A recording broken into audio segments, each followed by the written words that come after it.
You are the money god. All of your decisions are fantastic. You never pay credit card interest.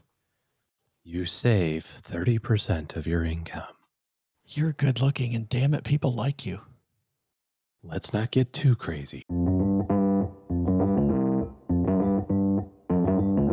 Live from the basement of the YouTube headquarters, it's the Friday edition of the Stacking Benjamin Show.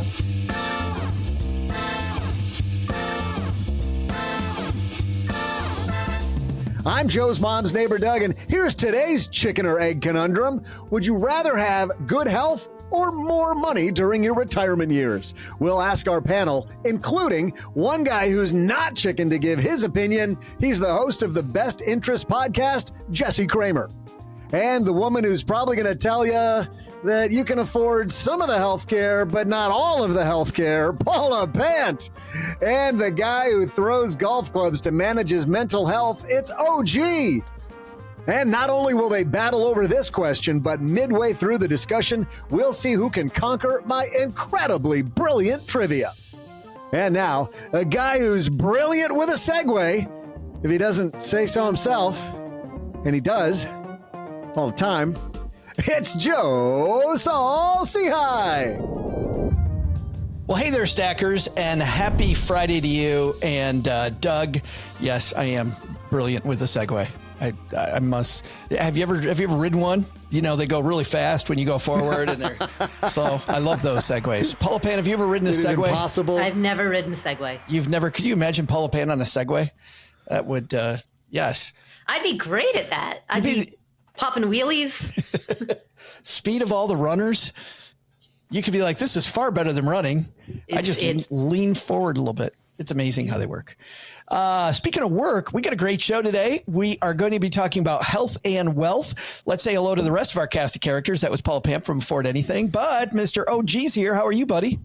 Cheers. Yeah, life is good. Never on a Segway, but I do enjoy a electric scooter when the situation allows. You were the person who actually took me on my first electric scooter ride. Oh, it's like magical, wasn't it?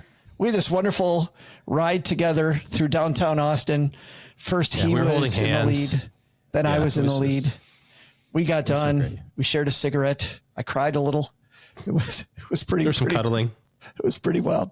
Actually, the electric scooter thing is pretty awesome, especially in a town like Austin, where easy, fun to get around. Yes. And the guy who I'm looking for the Segway, Doug, and it's not coming. Jesse Kramer's here for the Best Interest podcast. What's up, buddy? Hey, glad to be here. Always fun to be back here, even when we are talking about romantic scooter rides. Romantic scootering. Have you ever been on a romantic scooter ride, Jesse? No, I haven't. How about a romantic Segway ride? I've never been on a Segway. You have never been not? on a Segway. No. I'm a little, I grew up playing a lot of sports, but skiing and skating are two things that I'm not good at all. Something about my feet sliding without my legs moving. I think you're saying something about coordination. It could be that too. It might be that too. Something about Segway, it just reminds me of skiing or skating. I'm not sure I'm going to like it. You know, the amazing thing about a Segway is you could be plowing right along on the Segway, and then you back up and you say, this episode's brought to you by State Farm. If you own a small business, whatever your business might be, damn, that was good. Wow. That was actually decent. Someone who understands. That's where State Farm small business insurance comes in. I'm sure State Farm's going to call me and go, that was great, Joe. State Farm and agents, they're small business owners too. They know what it takes. They can help you choose personalized policies that fit your budget. Small business insurance from State Farm. Everybody ready? Like a good neighbor, State Farm is there. State Farm is there. Talk to your local agent today. We've got lessons, though, about health today. We're going to be talking about health and your wallet. And you know what? What keeps this podcast healthy is the fact that you guys don't have to pay for it and we make it free. How about that segue, huh? Like that ninja, just ninja. Because of that, we're going to say hi to a couple of them right now, and then we're going to dive into this thing. OG's here. Paula Pant's here. Jesse Kramer is here. Let's rumble.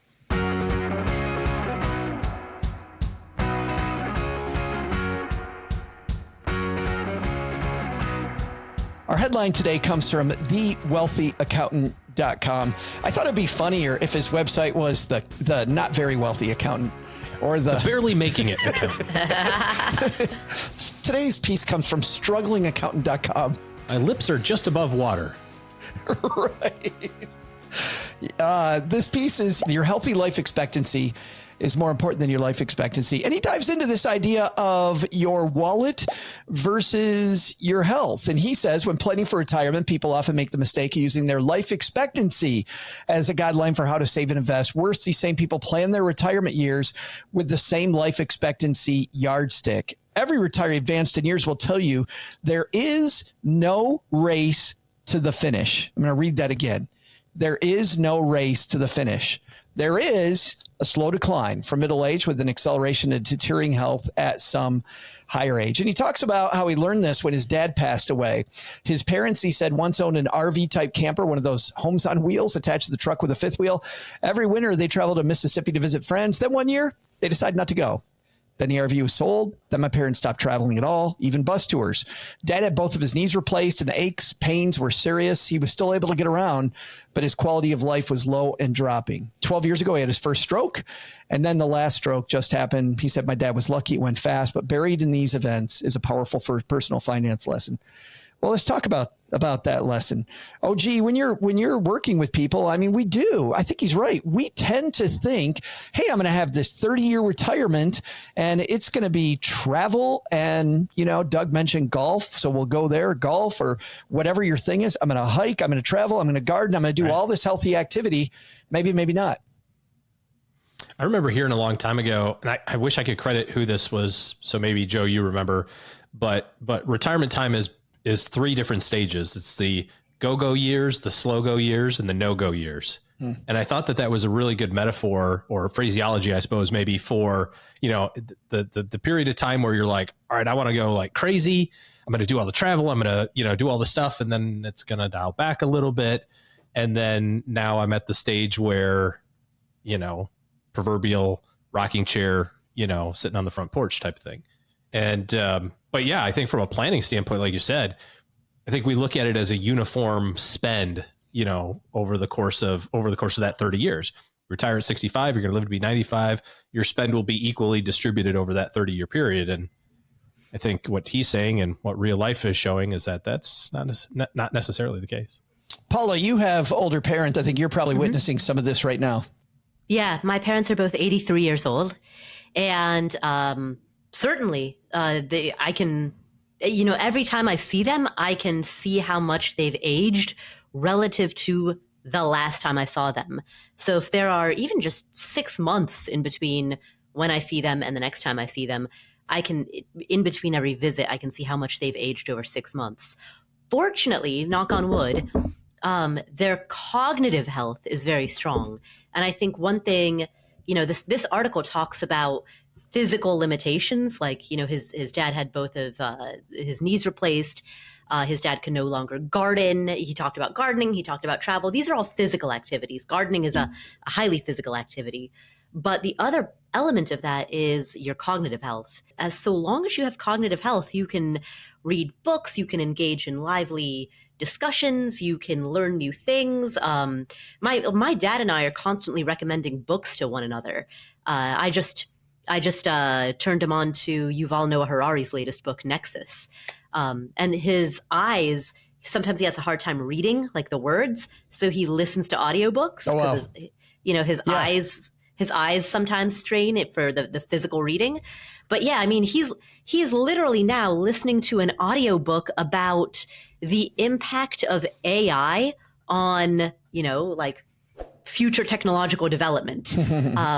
And that at the age of 83, so long as your cognitive health is strong, I find that he has a very rich inner life, a rich mental life. But that cognitive health, Jesse, goes along with your physical health. I mean, all kinds of studies show this. In fact, when we had Doc G on the show from Earn Invest just a couple weeks ago, we were talking about how racket sports, there's recent studies that show that racket sports increase your ability to think during your retirement years, which the rise of pickleball they're talking about is actually a really good thing for retirees. You talk about skiing, maybe not being for you, but do you play racket sports, Jesse? You going to live a long time? I did. I played college racket sports. Well, there you go. Scoreboard. There we go. Yeah. I won't tell you what division. No one's keeping track, but JUCO is a division, Jesse. So that's okay. But the thing that I would love to know, and I don't know nearly enough about health and biology to understand this answer, but I would love to understand how much of what this article talked about and what we're talking about today is kind of like unavoidable. Like, you will simply get older and your muscles will deteriorate. What's that, sarcopenia they call it? Like, some of these things are completely unavoidable. Certain diseases are just, you're higher likelihoods of catching them the older you get. But then how much of it is really a function of, say, the standard American diet? Here we are with the mostly American audience. And how much of it is truly within our control as individuals to potentially, the saying that the saying you hear is genetics loads the gun and environment pulls the trigger. Have you guys heard that before? Nature versus nurture kind of thing. Yeah, exactly. And so the idea would be, for some of us, and part of the planning that OG was talking about, how much of a planning can be, okay, I need to plan to be healthier, to live a healthier lifestyle, and thus to maybe extend my healthy years further into the future. But it is inevitable, Paul. I mean, nobody gets out of here alive. We're all terminal. Right. Exactly. So, the most that you can try to do is slow it down to the best of your ability. But yeah, you're right. We're only on this side of the topsoil for so long. Oh, gee, this side of the topsoil. I have not heard that one. That is great. Oh, gee, I'm thinking from a financial perspective, like there's this wild paradox in our lives, right? As we accumulate wealth, when we think about wealth, what do we think about? We think about driving better cars, that I'm going to drive more often so I don't have to walk somewhere, right? I can afford the electric bike instead of the bicycle that I seriously have to pedal myself. I can take more inclusive, expensive vacations. I can drink the expensive drinks. Like all of the stuff that we do to accumulate wealth creates a lifestyle that goes right directly against this longevity stuff that he's talking about in this piece. I remember saying this maybe a couple of months ago, but would you rather have Warren Buffett's money or your age?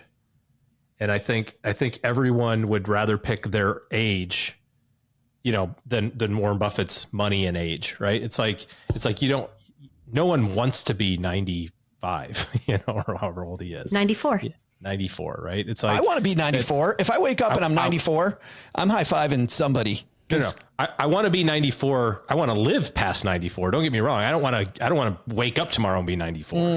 You know what I mean? I wouldn't trade the fact that I have time for his money is my point.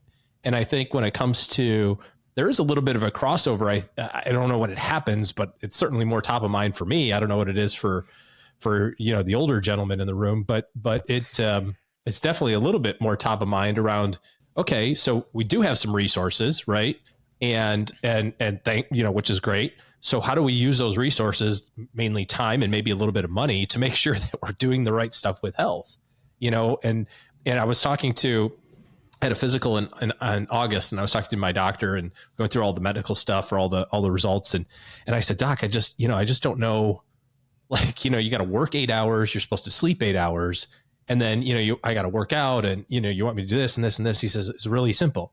The first thing you do when you wake up in the morning is you go work out. I said, okay, I'm not really a morning guy, but I get it. And I said, well, then when do you get the cardio in? If you're supposed to do your strength training and cardio, he goes, well, you just do that at night. And I said, but I get home from work and then I have to eat dinner and hang out with my kids. He goes, yeah. And then you do the cardio. I said, but then I have to go to sleep. But where's their other time? He goes, there is no time. This is all you have to do now. It's like literally work out and work. How badly do you want it, basically? And that was his point was, yeah, you do have to make some choices. You're going to have to choose. Am I going to sit and watch the game on Thursday afternoon or Thursday night on TV, or am I going to go for a run? Am I going to sit on the couch all day Saturday and hang out with my friends, or am I going to, do something productive from a athletic standpoint? So, I think, what Jesse was talking about in terms of resources, Peter Attia is a great resource for this, and he's got a fantastic book called Outlive. And the general thesis of that is, we want to extend our health span to match our lifespan. Because you said, Jesse, at some point in time, we're all going to lose muscle mass and flexibility and all that sort of stuff. And so knowing that, how do you back into it? Almost like a financial plan. How do you back into it and say, well, how strong do I have to be by 50? How strong do I have to be at 60 so that by the time I'm 80, that slope, it doesn't put me in the grave, or as Paul likes to say it, under the topsoil. Let's talk about this lifestyle that Jesse, that you alluded to earlier. He makes the point that his dad lived to be 78 years old. The life expectancy for men in America, 74, I think it was 74.8 off the top of my head. So he's like, my dad won, or did he? And then he talks about how his dad truly had so many years where he struggled after his first stroke that he didn't live a lot of quality years those last years. In fact, they have he has another chart on this website. I'll link to it on the show notes if people want to dive in later. In the USA, our healthy years only go to 66.1. So this decadent lifestyle, Jesse, that I detailed earlier, really works against us when it comes to having any type of longevity. Yeah. I mean, just imagine if you're listening to this right now and ostensibly you're interested in the kind of things we talk about here. And imagine if you've saved up this nest egg, maybe you can even retire a little bit early. You're going to retire at 55 and you've got 35 good years ahead of you. You're going to delay Social Security to 70, but then wait, the average American basically stops living healthy. Their healthy years stop at age 66. 66. Is what you just said to us, Joe, right? 66. Yeah, 66. And what it actually means, I mean, an individual who I know who's younger than 60 was just diagnosed with a liver cancer, most likely terminal liver cancer, right? And think about, it's not just that your life is getting cut short potentially, but just all the enjoyable parts of life are getting cut short too. And you might end up in pain during those years where you aren't physically able to do the things you want to do. In Paul's example earlier, at least, Paula's dad, it sounds like in Paula, your words, was living like a very, very fulfilling life mentally, right? Very stimulating life mentally. Yeah. But in a lot of the specific examples of individuals who we might know in our own lives, there can be disease or just chronic pain. And that is something in itself is a fate worth trying to plan around. Not to be a huge Debbie Downer. Sorry, guys. I got to crack another beer for the rest of this episode. Right. So besides that, Mrs. Lincoln, how did you enjoy the play? Yeah. Great. Apollo, so in your financial plan, like how much of your financial plan is about the health side of the equation versus the wealth side of the equation? Well, I can tell you right now, at this particular moment in time, most of my discretionary, outside of rent and groceries and blah, blah, blah, most of my discretionary spending relates to health or wellness in some way. The only other exception to that would be travel, a little bit of travel. But health, wellness, travel tend to be most of my discretionary spending. Are you thinking about longevity or just about feeling good now? But predominantly it's feeling good now because I've noticed to be able to work in the way that I want to, my energy levels start to dip, particularly mid-afternoon, and I tend to be more easily distracted, like, wow, shining things. Right. Yeah, me too. And so just to be able to put forth the same level of cognitive energy and focus and work that I could when I was 25, a big focus on health and wellness has sprouted just from the desire to do that. So, but I think that, if you make a habit of it and those things stick with you and perhaps your why changes over time, but, I can't see how, if there are longevity benefits to, making sure that to paying attention to your micronutrient profile or your gut bacteria when you are in your 30s or 40s, I'm sure I'm not a doctor, but I would assume that would also have some long-term ramifications. Well, if we take a look at just lifespan, like different periods of your life, I think that during the go-go years, Paula, early in your career, it's very easy to put your health on the back burner. You're right. I mean, making the conscious decision that my discretionary spending is going to be on health and wellness is important. I remember, Jesse, to that point, when my twins were born, health and wellness really took a backseat. Are you finding it hard to prioritize your own wellness when you've got a baby on board? Yeah, 100%. We've got a 4-month-old at home now, which is hard to believe in and of itself.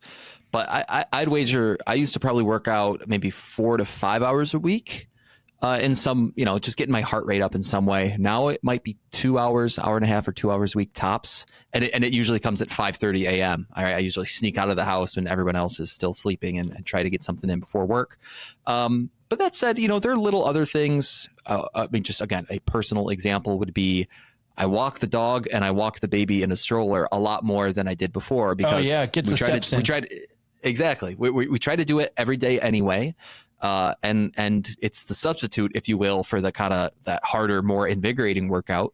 And then a little extra focus on eating healthy, and hopefully everything stays somewhat in shape. Do you see health and wellness, OG, infiltrate your financial planning meetings much? Not a ton. No, obviously we spend a lot of time talking about mental wellness, especially around money and relationship with money and relationship with other people and their relationship with money. How, a couple or a partnership may have different views of how the resources are allocated or whatever the case may be. So there's a lot of mental wellness that goes on there. And there's not a ton of conversation, not a ton of planning around the ongoing health part of it, whether it's spending or potentially saving, except for the fact that I will put a little emphasis back to the point from a spending standpoint in retirement. It's like you're going to spend the most of your travel budget is in the front end of it. You're not, if you envision traveling, we're going to travel every year to Europe. It's like, well, not every year. Probably every year for the first 10, and then maybe every other year for the next 5, and then probably never again after that. Like the guy talks about in the article here, but it replaces it. It's not like the money is not going to be spent because then maybe you have higher healthcare expenses later in retirement, so it's not like the spending goes to zero, but we definitely do a lot of encouraging of like, if you have the resources now is a good time to do the thing. Versus because you don't know. I'm going to do that later. It's like, why later? What's wrong with today? Book the trip. It'll be fun. So that is, we talk about longevity at Strategic Coach that OG, you and I both go to. It's one of the first things they talk about is if you focus on those things that are really important to you and purpose, that also drives longevity. And it sounds like, Paula, that's a lot of your dad, maybe what keeps him going, this purpose, but working on it now versus waiting for legacy is very important. I want to extend this in the second half of this discussion because I think this can also inform our insurance decisions, how we use our insurance. I mean, we talked about working out, eating healthy, but I think insurance is a big part of this as well. How do we handle that HSA? How do we handle disability coverage, long-term care, those things? And then I want to talk about, is it, how do you get around the fact that working out can just be a pain in the ass? Like, how do we make it so that it's about the journey, not about the destination? I'll love to get your takes on that. But at the halfway point of every Friday episode, we dive into this sometimes close, sometimes not competition between our 3 contributors. And, unfortunately, not that close as we come down the stretch. OG has 15. Jesse, as usual, you'll play on behalf of Mom. You guys have 11. Paula with 8, just waiting to strike. But Paula, if you're waiting, time is now. No time like the present. Time is now. So this year-long competition now enters the 4th quarter. We're coming down the stretch. We need a trivia question this week, though. Doug, what's our money trivia on this fine Friday? Hey there, Stackers. I'm Joe's mom's neighbor, Doug, and on today's date in history, Saturday Night Live debuted in 1975. Isn't it funny how People love to rip Saturday Night Live. When Adam Sandler was on, they talked about how he wasn't nearly as funny as Eddie Murphy. And when Eddie Murphy was on, he couldn't hold a candle to Gilda Radner. Now, that's Saturday Night Live, the show that continually has gotten worse for 50 years. We're going to be on forever. We could always get worse. Imagine if you could get worse for 50 years each year and still bring it. I'd say that's the definition of Joe's mom right there. Oh. Just kidding, Ma. Settle down. Here's today's question. Everyone has heard the stories of how grueling the schedule can be for SNL's cast of characters, but do you know how much they're paid? So here's the question. How much does SNL pay a first-year comedian on the show per episode? I'll be back right after I go send a copy of this week's shows to Lorne Michaels. I'm sure he'll want to audition me after he hears how well I did on Wednesday. All right. First-year cast members on Saturday Night Live, how much they get paid per episode? OG, because you're in the lead. Sure looks like Jesse's Googling it, just for the record. How are you going to win if you don't Google it? Yeah. Yes. You're not cheating. You're not trying. I'm writing down numbers, pencil and paper. I remember reading this some time ago. Like 30 seconds ago? Shots fired. All right. Okay. All right. I see what's going on here. Touche. Yes, touche. And being surprised by the number. My question, I'm trying to remember, was I surprised on the upside or the downside? I don't remember if I was surprised, like, wow, that's pretty good. Or, whoa, I can't believe they'd work for so cheap. And this is today. Is this accurate? This is not 1975? No, this is now. Current year? Okay. I think it's last season. Well, there you go. Now I'm going to be way off. Okay. There it is. There it is. I'm going to go. I'm going to have to, anyways. So I don't know why I have it in my brain that it's $91,000 for the season. Is that the question? Nope. Per episode. Oh, per episode. Shoot. How many? I thought it was 90,000 a year. I think there's 25 episodes, maybe 30. I'll just do the math. I'll just say it's $3,000 an episode. $3,000 an episode. What are you going to do with that, Jesse? I'm going to go lower than that, I think, because I was just thinking on a weekly basis. And if you take, $100,000 salary and you divide it by 50 weeks, that's $2,000 a week. And even if they're doing, like the OG thought, maybe a 30-week episode, they still might only pay them on a weekly basis at some rate like that. So I'm going to say $1,800.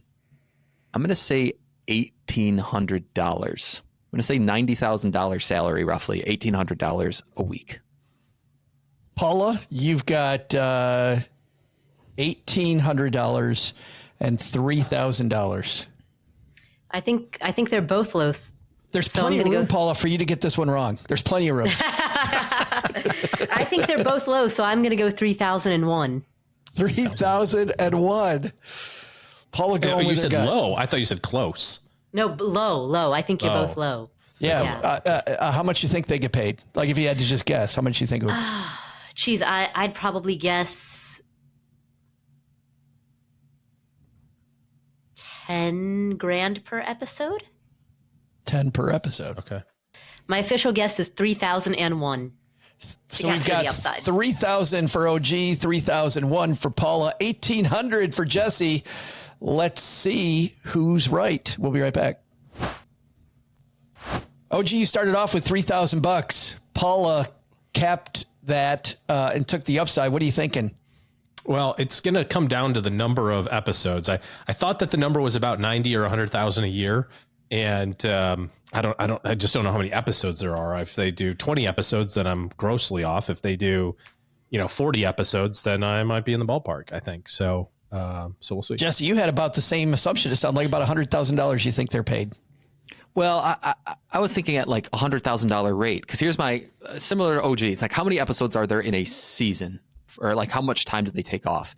And if they're only shooting episodes, say like 8 months a year, well, I don't think they're getting paid by SNL during the other time. Maybe they are. So I just said, well, it's as if they're getting paid $100,000 salary, which might be $1,800. 75% of that time. Right. Yeah. That was my rationale. Gotcha. Paula, do you have any rationale besides they're both low? Yeah, I just think that they're making more than $100,000. I mean, to be a top level comedian, one of the top in your field. First year, though. Yeah, but still, that just seems that's a salary that you could get, coming out of your senior year at like some rando state university in rando college major. It just doesn't seem to like compare. Michigan State. Oh, God, man. Well, we're about to find out how much NBC can lowball their talent, or do they lowball their talent? Doug, who's going to win this thing? Well, hey there, stackers. I'm this podcast's funny man and SNL level talent, Joe's mom's neighbor, Doug. I mean, you're Paula, say it just a minute ago. Top level talent.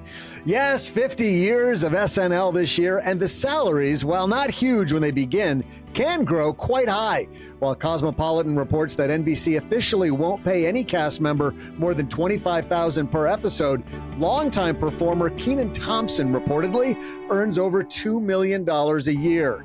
But our question was, how much does a new cast member make? A new cast member.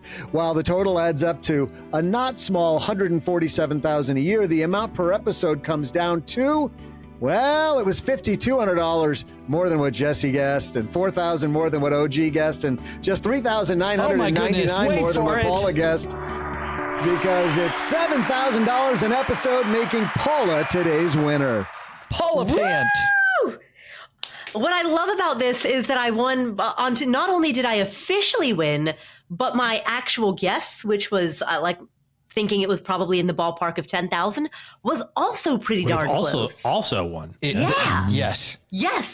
Woo! Gotta have Paula win more. She has a lot of energy around winning. I know. Who are you? What's going on here? The Paula dance and everything. What is all that health and wellness spending is finally paying off. Is that a dab? Did you just dab somebody? Paula, you should petition for getting 2 points. Ooh. Right? One for the guess and one for the what I would have guessed. Petition denied. Wow. OG quick with the veto on that one. Yeah. All right. Well, Paula making a run at least for second. We'll see what happens next week. Getting a little drama. Not last. Closing in on last. Yes. Not last. You say I got a chance. Let's go to the second half of this discussion. And I said during the second half of our health and wellness chat here, and which really is more important, the chicken and the egg. What sense does it make to have more money if you can't spend it all? I think about this idea, Jesse, of the HSA and how you go into any forum online and everybody's like, HSA, the heavens opened up and the HSA was formed. And there's this whole story about how, Noah parted the Bering Strait. Yes, something, and created the HSA. I don't know.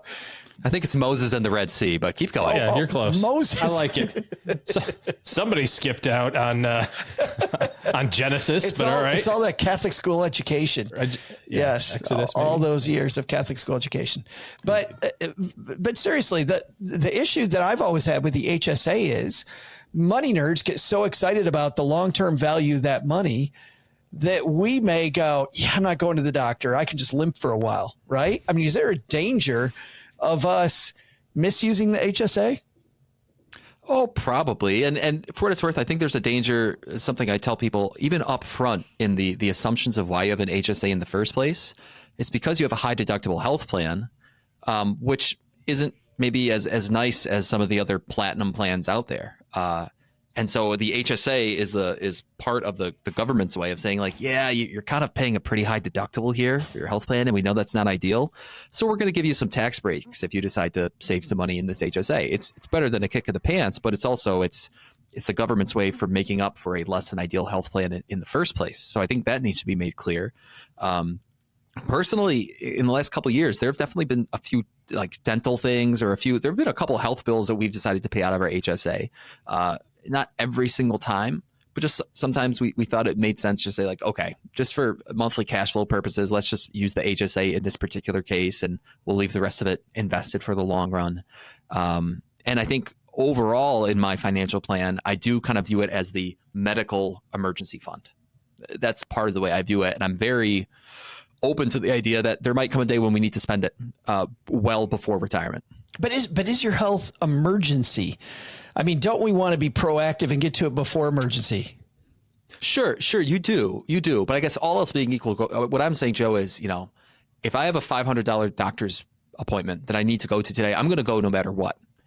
Am I going to pay that from my bank account today, or am I going to pay it from my HSA today? Well, that becomes a function of my monthly cash flow. And if I can pay it from my bank account without really putting myself in any undue financial stress, all else being equal, I think that's probably the right move. What you're referring to, it sounds like, is people being extra stingy with their own medical wellness simply to maintain HSA dollars. And I agree with you. I think that's a bridge too far. Yeah. Let me give you an example, a hypothetical example, Paula Pant. Very hypothetical. Let's say a guy went to Peru on a really high-end vacation, just completely hypothetical. So is this guy like early 50s? Very handsome. Yes. Great guy. He went with Adventures by Disney, and anybody that knows Adventures by Disney knows it's a great trip, and it's 15 million bags of money, right? It's a lot of money. The hotels on this trip are this guy's favorite thing.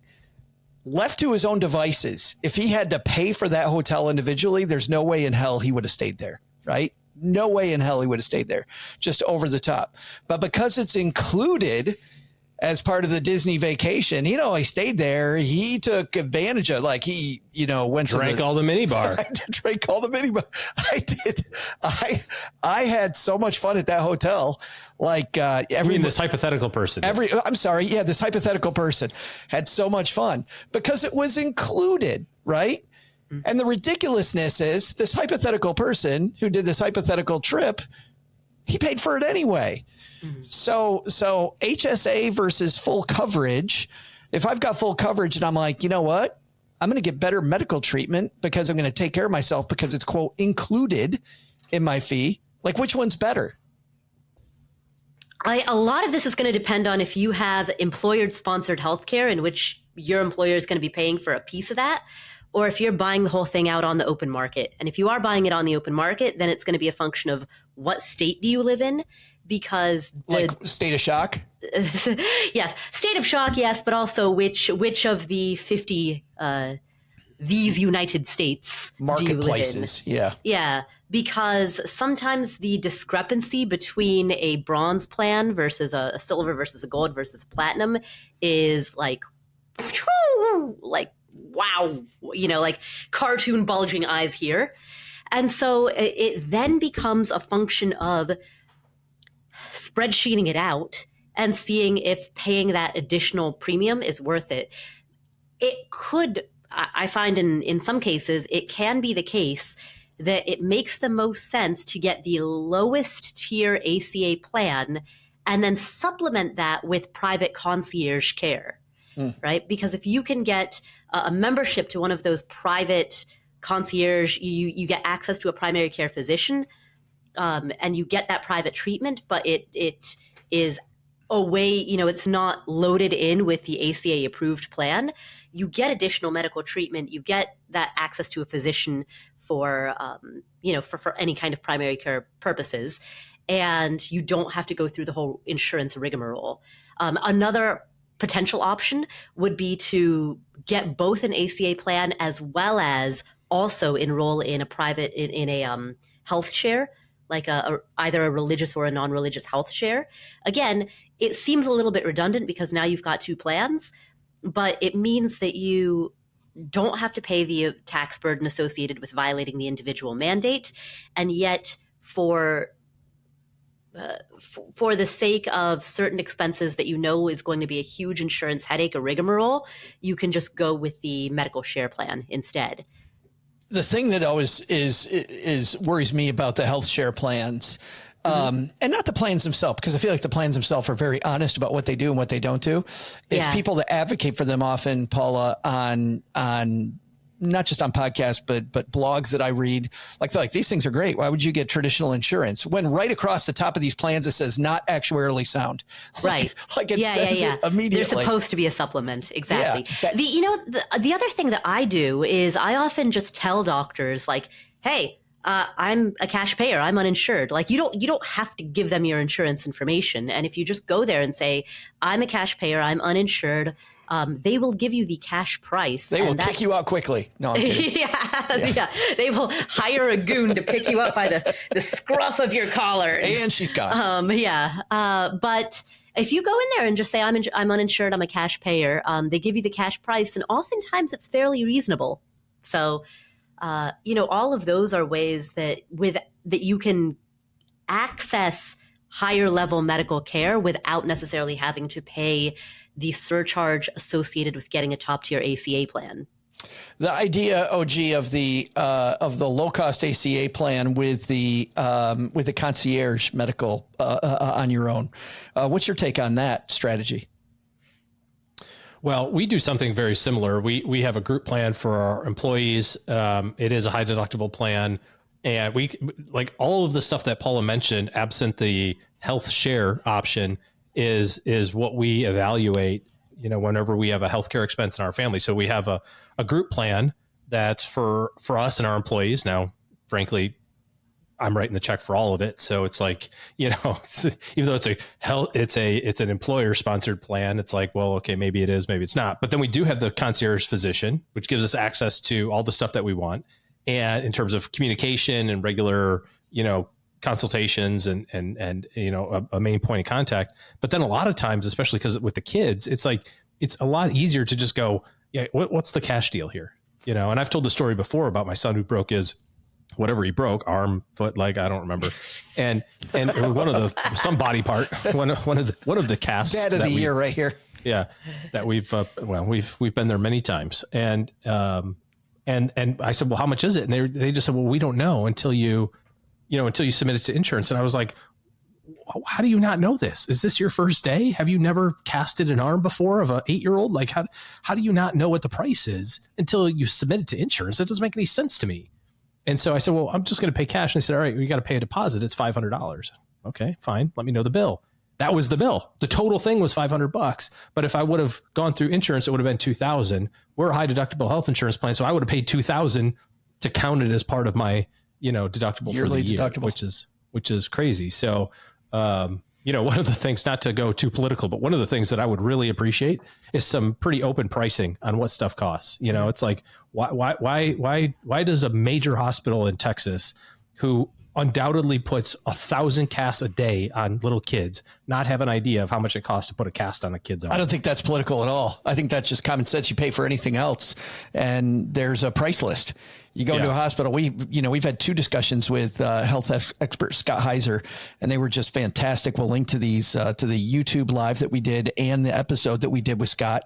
And that's Scott's big thing. You don't have to go to Mexico or Turkey or wherever the heck you're going to go for your treatment. You can go across town, and the price is going to be widely different. In our group, Doug, I'm probably not throwing it in the wind too badly, but you had a MRI, maybe 2 of them done. You had some, you're old, so stuff breaks. And we were talking about this, and I said, well, my wife just had an MRI and it was like $4,000. You're like, $4,000. I did 2 of them for $1,800 or whatever the number was. It was even less than that. It was a relative. And I go, did you guys have a different MRI machine? Like, did you have the 1970s model and ours was the 20? No, just different doctors in different states and different it's like, that's ridiculous. Doug's doctor gave him 2 MRIs and threw in Green Day tickets. Yeah, exactly. But my point with all of this is that like what Paula said, sometimes the best option here is to kind of combo all those things. I know how much my primary care doctor costs because he charges a bill every quarter, but it also doesn't cost anything to show up to his office. So I know that's the included piece. Yeah. Any other healthcare best practices that you can think of? No, this has been a lot of learning for me. I'm interested because I'm not as familiar with some of these different ideas as what you guys have been talking about. I mean, maybe the one best practice that perhaps I even talked about it here before. I just think back to last open enrollment season. So this is going back 11 months, last November. we knew that my wife was pregnant. We knew she was expecting in June of 2024. So that was a big part of our conversation was, okay, we know we're going to have all these extra expenses here in 2024 with the birth and the pregnancy. And we did what Paula talked about, which was we spreadsheeted it. And it was really interesting and a little bit eye-opening to say, like, well, with the bronze plan, sure, the deductible is way higher. Right. Yeah. But the premiums are way lower versus the platinum plan. The premiums are higher. The deductible is non-existent. And actually for us, we ended up basically saying that unless there's like a really weird corner case, the bronze plan was actually the cheapest for us, even with the fact that we are going to have the expense of a delivery this year. Yeah, you're not talking about cheapest insurance premium. You're talking about cheapest total out-of-pocket cost. Total right? cost. Correct. Total cost, the amount of money that is leaving our financial ecosystem and going into the healthcare world. So add up your premiums and your deductibles and your out-of-pockets and blah, blah, blah. Quality of care being completely the same across the board. The same. Exactly the same. Yeah. Yeah. And basically the idea is in our particular case, I think for our options, the platinum plan provides some like peace of mind and it provides some certainty where it's like, you just know everything is covered. But you really do pay for it. So anyway, I think it's especially if a particular family out there knows that they're getting themselves into, they just know that they're going to have a lot of healthcare costs in coming years. I think it can be worth trying to spreadsheet it out or working with someone who can help you with that spreadsheet to make sure that you're making the smart move. Yeah, we had a healthcare expert really challenge us, and rightly so, a long time ago when we first started talking about HSAs on the show. And he said, you guys talk about it. If you're healthy, go with the HSA. He goes, even if you're not healthy, the high deductible plan might end up being a great way to go. So I love the idea of spreadsheeting. Jesse, let's stick with you for just a second, because I want to talk about one more thing about health and wellness, which is, buy a pair of running shoes, buy yourself a Peloton, buy the gym equipment, stick it in a room in your house, or do you join the gym and get the trainer? Like, again, more expensive to get the trainer, but that trainer is waiting for you, or that gym class is waiting for you, where heck, on a random Thursday, I instead go hang my laundry from the Peloton versus actually use the thing. Yeah, I think we each have to know ourselves well enough to know if we have the personal intrinsic motivation to tie up those shoes every day and go running on our own, or hop on that Peloton every day without anyone looking over our shoulder and make it worthwhile. Because I certainly know myself well enough to be like, yeah, I'm not sure I have the motivation. Joe, you've talked about your running before. I'm not sure I have your kind of motivation for running. Oh, I don't go unless my running buddies are going. I mean, let's be clear. Yeah, if my running buddies aren't going, I don't go. But if I know that Troy or Trevor are waiting for me at 5 a.m. or 6 a.m., I'm getting my butt out there. Totally. And going back to the racket sports, I still play a lot of racket sports. If I know that I either have like a 2-on-2 doubles match or just a 1-on-1 singles match, and I know that there are other people who, without me, the match doesn't happen, that for me is all the motivation I need to get out and go do it. But without it, I think it is important for people to know themselves and if they need that extrinsic motivation to get out and get their butt moving. Speaking of, earlier, Joe, you said how working out is a pain in the butt. Yeah. And for me, I just stopped doing squats and it just took care of all that. So he's here all week, folks. Tip here. Somebody got there it is. Hey now. Yeah. Now it's just pain in the arms or pain in the whatever. Yeah. Pain in the core, correct, whatever. Correct. Oh, gee, it is funny. I think Jesse makes a great point. It is know yourself, because you prefer to work out by yourself, right? Yes. There's no doubt about that. In a room alone with the door closed? Yes. No. I don't think that the Peloton is working out by yourself. It's just like you've said a million times, the hardest part is like just putting your shoes on. There's been many a times where I've sat with my cycling shoes on in the room where literally just sat with the shoes on, like going, I can probably do this.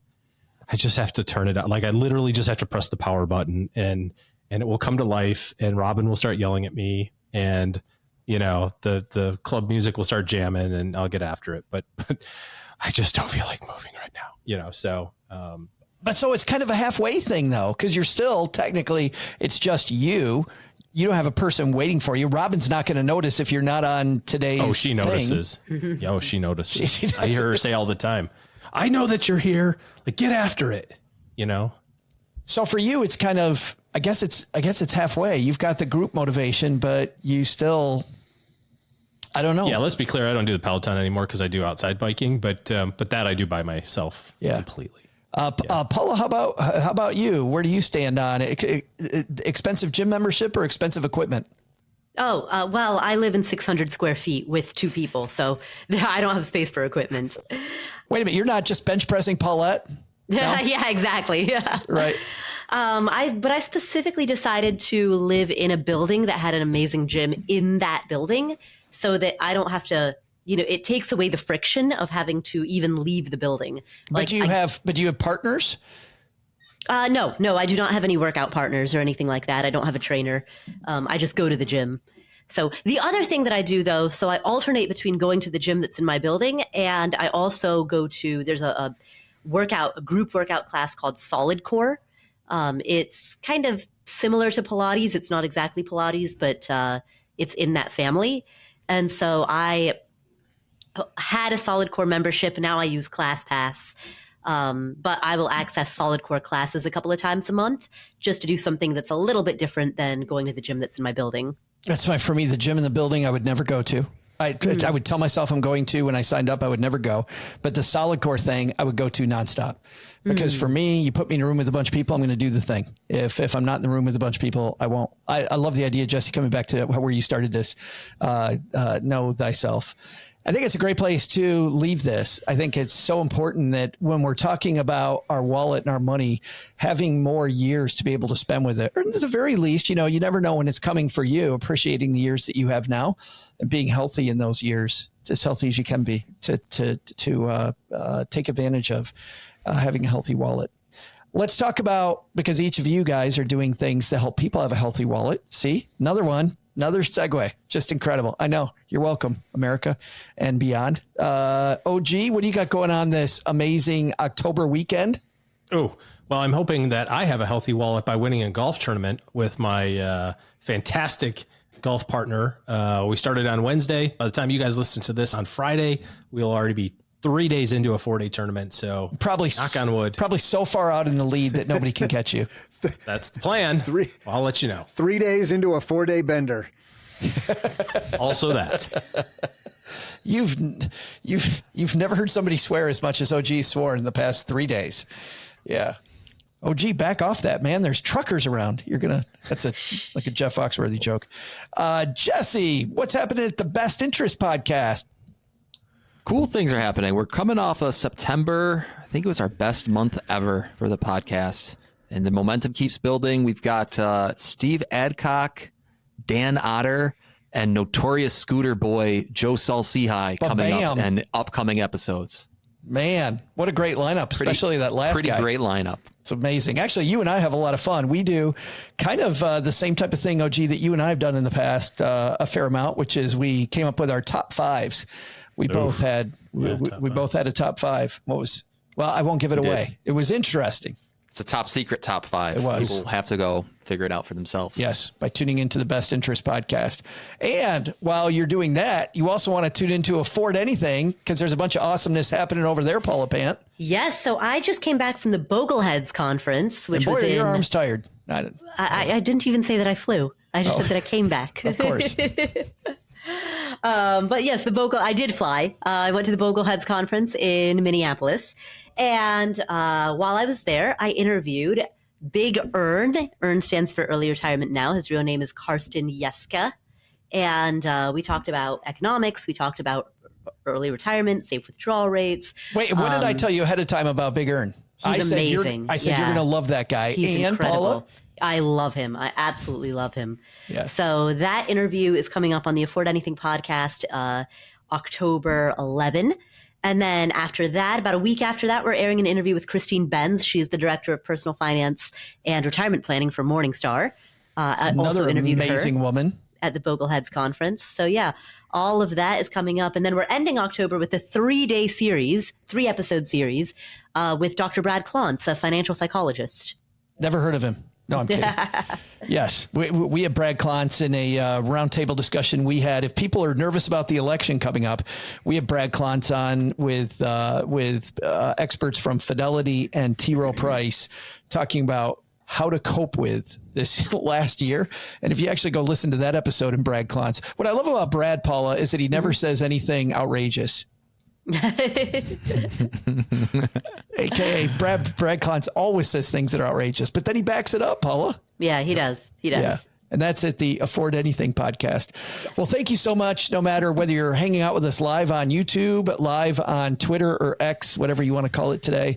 Thanks to Tina, who made sure we went live because we almost didn't make it.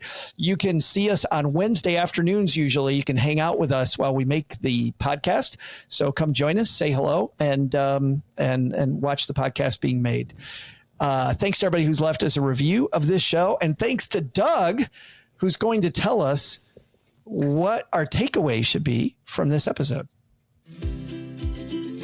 That's right, Joe. Here's what's stacked up on our to-do list for today. First, take some advice from OG. Your retirement spending will vary wildly between your go-go, slow-go, and no-go years. Make sure you account for those changes while you're building your plan.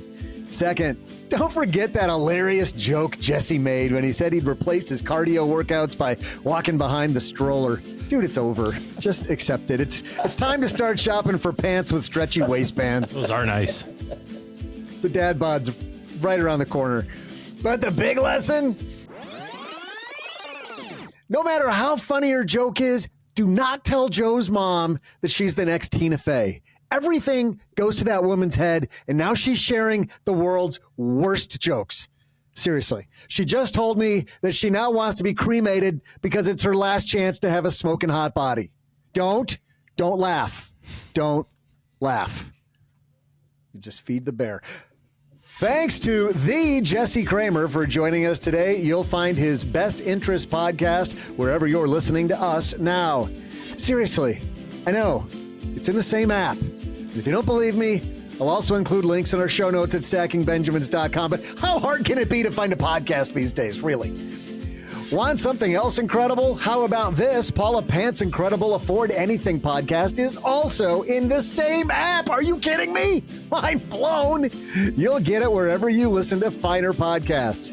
And thanks also to OG for joining us today. Looking for good financial planning help? Head to stackingbenjamins.com/OG for his calendar. This show is the property of SB Podcasts, LLC, copyright 2024, and is created by Joe Saul-Sehy. You'll find out about our awesome team at stackingbenjamins.com, along with the show notes and how you can find us on YouTube and all the usual social media spots. Come say hello. Oh yeah, and before I go, not only should you not take advice from these nerds, don't take advice from people you don't know. This show is for entertainment purposes only. Before making any financial decisions, speak with a real financial advisor. I'm Joe's mom's neighbor, Doug, and we'll see you next time back here at the Stacking Benjamin Show.